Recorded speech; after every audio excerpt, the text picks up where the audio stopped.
Welcome and thanks for tuning in to the Victorian Aboriginal News Van Talks podcast. I'm your host, Charles Parkiner. Victorian Aboriginal News acknowledges and pays respect to traditional owners and custodians across Australia. We acknowledge the elders who have gone before, those who currently lead their communities, and those who will follow in years and generations to come. I'm joined today by Nicola Perry Peters, Narrandjeri woman and the chairperson of the Bendigo and District Aboriginal Corporation, and also by Dallas Widdocombe, a Darug man who's the CEO and has been since late 2022 of BDAC. Sis, welcome to the podcast and thanks for joining us. Thank you for inviting me. And Dallas, great to finally catch up with you after all this planning time. Absolutely, it's been a long time coming. Let's just drive straight into it. What I'd really like to get out of this interview is some of the challenges that are involved in running such a large Aboriginal corporation for the community, its development, its relationship with traditional custodians and owners of the land, and also getting an idea on challenges of building up a cohesive community. So, Dallas, we'll start with you. You've been here since... Well, your relationship with this organisation goes back to when you were a little boy. Yeah, I was in the playgroup in 1988, which I think was the first, we were Jar Jar Rung Association then. Yep. It was 1988, 89 when it sort of started up. So I had a lot to do with the organisation as a young person, holiday programs, homework centre, all that sort of thing. Well, before you go on, you actually told me a story and you've probably forgotten and regret your time with the story. I can tell it. About when you ran past the police station. So when I was, I think it was 1991, I was a young fella and I had a lap on and I just participated in the Easter parade. For people that are not from Bendigo, a huge parade that's happened for 150 years. I was in there and I actually got left a few kilometres from the start and I was the only child there, so I ran back to my safe place, which was the co-op. And it only occurred to me later on after telling that story a few times and thinking about where I ran, and I remember going there. I ran through a park, Roslyn Park, centre of Bendigo, and where the police station was at Bull Street, it's right next to the park, and I decided to run to the co-op because I knew someone would know me there and be able to take me home. But that was 1988, you're saying? 1991. But you started at 1988. Yep. But the fact is that BDAC didn't really start until 2001, so there was a life pre-BDAC. Yep. So very, very briefly, because I want to get over to Nicola here, tell me a little bit about the pre-life or the birth of this organisation. Yeah. I was probably in year 8 or 9, like I was at high school. I can't remember the logistics around sort of the split, but in 2001, no, it would have been in like year 10 or something. But what happened was there was a real need for a native title group and a real need for a health and wellbeing organisation. So BDAC, which is the health and wellbeing organisation, they had a split. There was no hard feelings. It was just decided there'd be two orgs. So the building that was Jar Jar Rung Association in Forest Street, that's still, I'd like to say our spiritual homes here in North Bendigo, but there's so much holding us to that building. That was where Jar Jar Rung Association was and where BDAC started. Yeah, okay. Yep. Nicola, you were brought up in Swan Hill. Yes. You came down here to Bendigo in 2019. Yes, that's correct. And you were on the board here fairly soon thereafter, weren't you?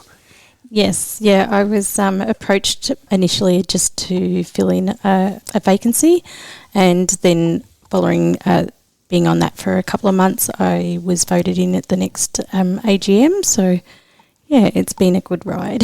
And this is now your second year as the chairperson, is that correct? Yes, that's right. What made you take on such a role after such a short time in community?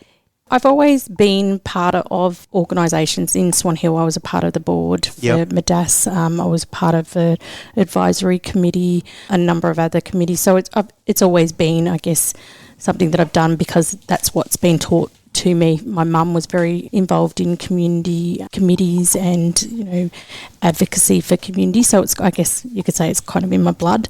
Coming here to Bendigo, I had already made connections because I used to come to Bendigo for work quite often.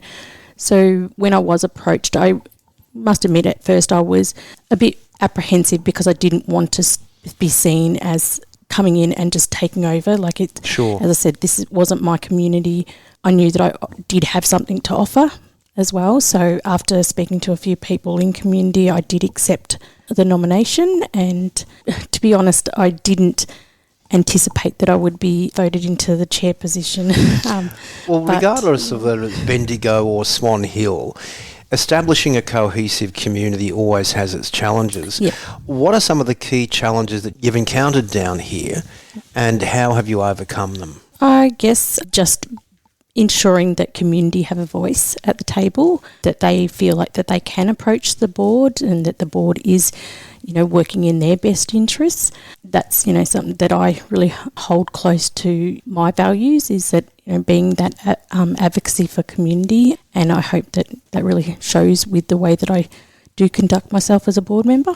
Now, you came in pretty well at the end of the COVID lockdowns, and also just in time to be the chairperson in the lead up to the referendum. So a bit of a double bunger there.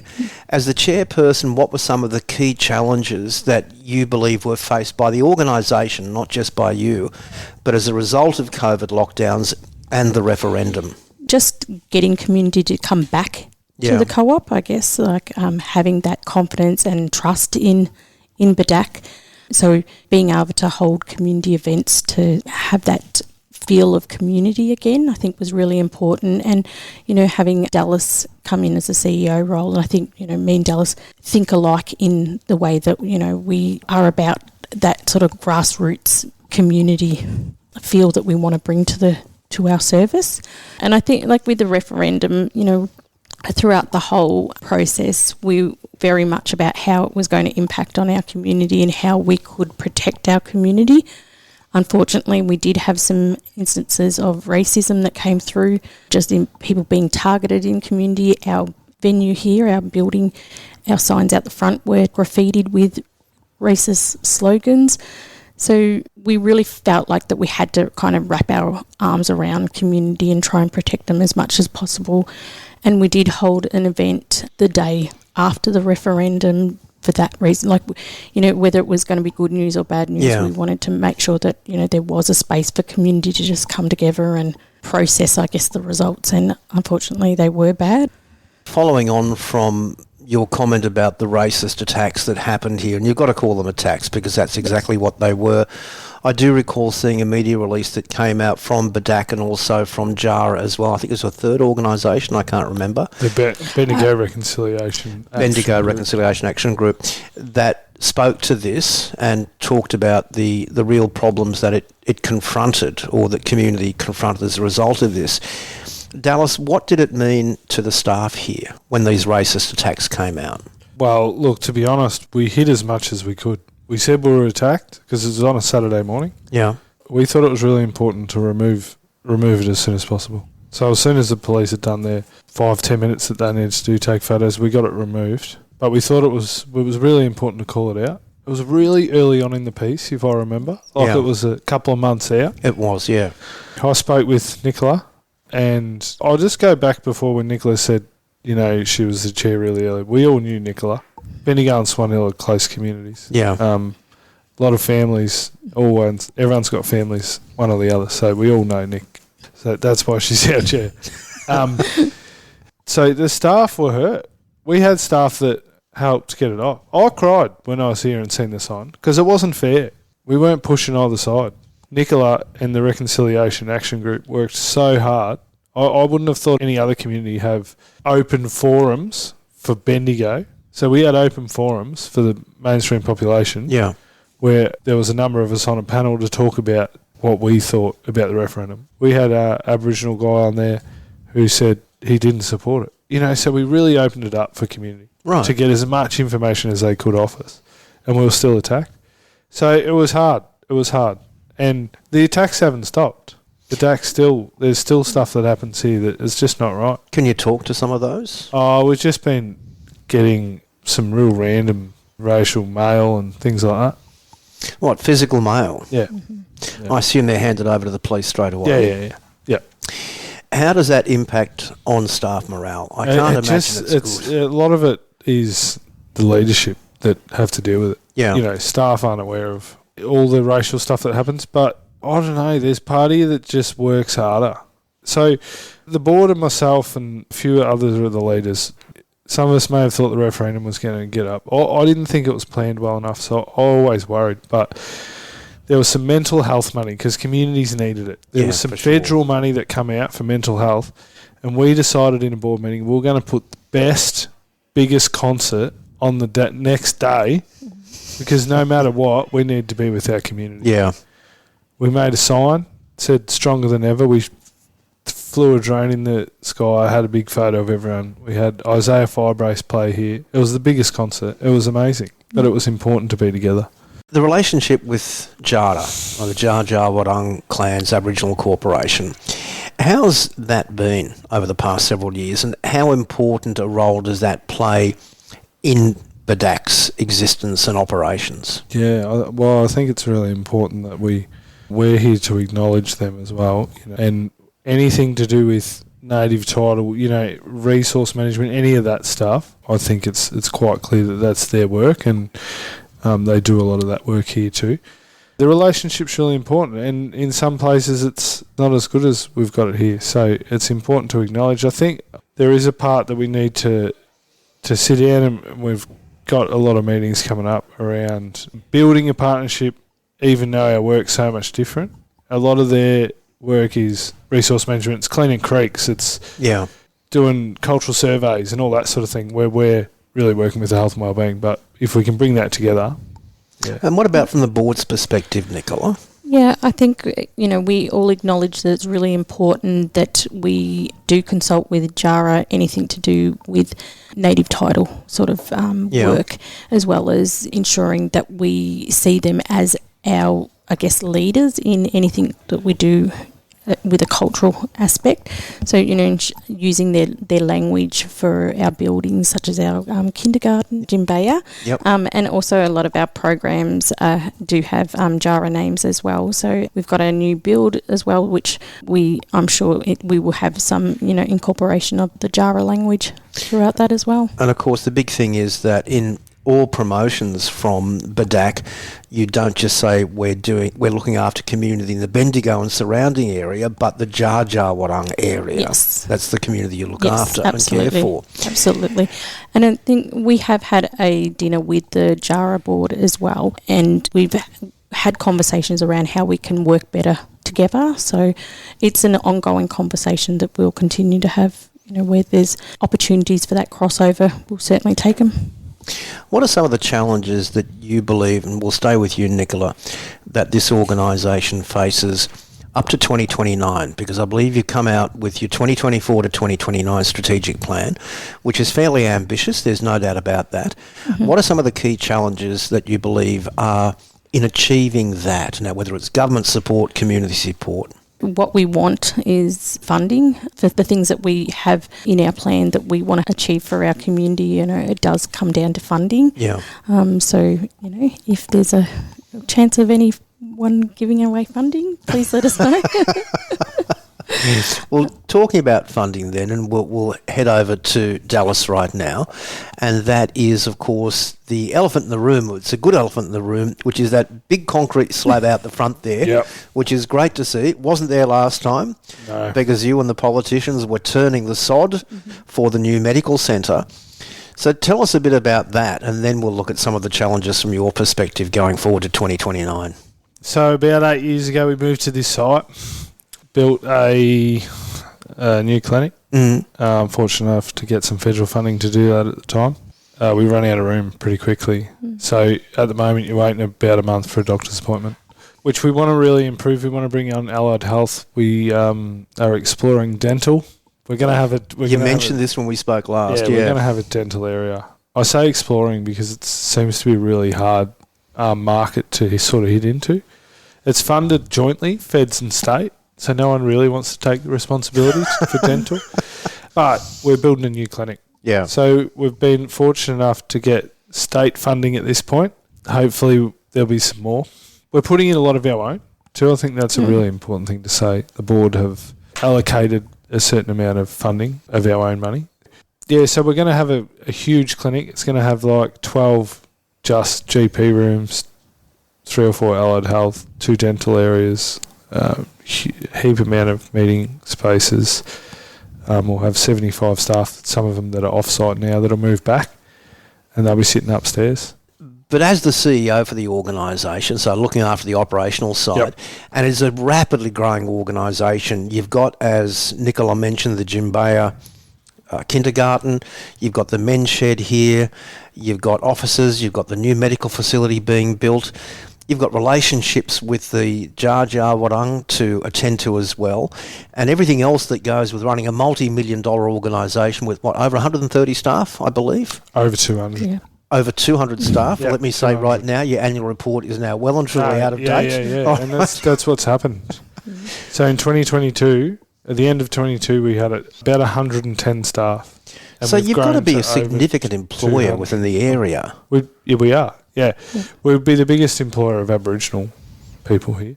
But it's not just Aboriginal people you're employing. I know your goal is to have more black fellas employed, but it's not just a place for Aboriginal people. No, it's roughly about half. Yeah. So it's a significant number of non-Aboriginal people as well. Yep. Okay. So let's get back to it, what are some, for you, the key challenges in building this place and being as aspirational as the community wants you to be? Yeah. Well, I think one of the things is having a lot of energy, and I do. I'm normally a bit tired in the afternoons, but I've always got a lot. I cut it into three sections. I think and this is just my way of doing it. I think to be able to have this organisation fulfil its potential, I need to work in 3 areas. I need to have a third as community. I really need to make sure they're a third. Our stakeholders, but then our staff. So at times it's completely, it's not thirds, but it's important that you break up your day with your staff, your community and your stakeholders, because without one of those, it doesn't work. So you need to clone yourself at least once. No, I don't think so. I think it's about employing really good staff that believe which way the board wants to go. Myself and the board. It's amazing having a board the calibre that we have. You couldn't do that job without the board that we've got here. All right, well, what we will be doing is over the course of the next several months, I've already spoken to some of the elders around here when I was up here last, we'll be talking to various people and profiling the kindergarten. I think the men's shed we'll also be chatting to as well. So we will be getting into more and more. But one more question, and aspirational. Let's be aspirational, Nicola. What is your goal? I guess just to really get back to our grassroots organisations, remembering, why our organisations were developed and established in the first place. So have that real safe space for community. And that's physical and cultural. Yes, absolutely. But physically, we have plans for a community centre. Is our next goal that we're where are you going to put it? We'll acquire some land. Yes. Okay. One thing I really love here is that one thing that completely attracts me to this place is our willingness to take risks. Yes. And think outside the box. And these are things that are in our strategic plan. I was just going to say, I read that today in the strategic plan. So, as much as the things seem impossible, like dental still seems impossible, we're going to find a way. Yes. And that's what's so exciting about the work we do. We'll find a way to do it. Well, whether I'm drilling people's teeth, I don't know how it's going to happen, but we'll work it out. We're going to leave that in the interview, by the way, Dallas. That is not being cut out. Dallas, let me leave it with you. One very last question, and that is, what advice would you give to other organisations looking to become community controlled, regardless of their size? Listen to the community. And don't forget who you are. I think that's, Nicola said before, she's always sort of been grassroots, and we've got to remember why we are where we are. I'm here because I had that connection to the playgroup and to the homework centre, and all these important times in my life where the co-op was there for me. So don't forget who you are. And also, I've had a big day today with stakeholder engagement. And I was thinking, geez, we're always accountable. We're the most, at the moment, we seem to be the most regulated places on earth too, just with all these new compliance mechanisms. We don't really need to worry too much about them. I'll tell you why. Because community control means community control. Yeah. So you're accountable to your community, and they'll be the first to ring you if you're not doing the right thing. We know that all too well. Nicola, thanks so much for joining us today. Thank you for having me. And Dallas, great to catch up with you after all this time. Yeah, been waiting a long time. For a full transcript of this interview, visit the Victorian Aboriginal News website at vicaboriginalnews.com.au. Until our next episode, stay safe and stay informed.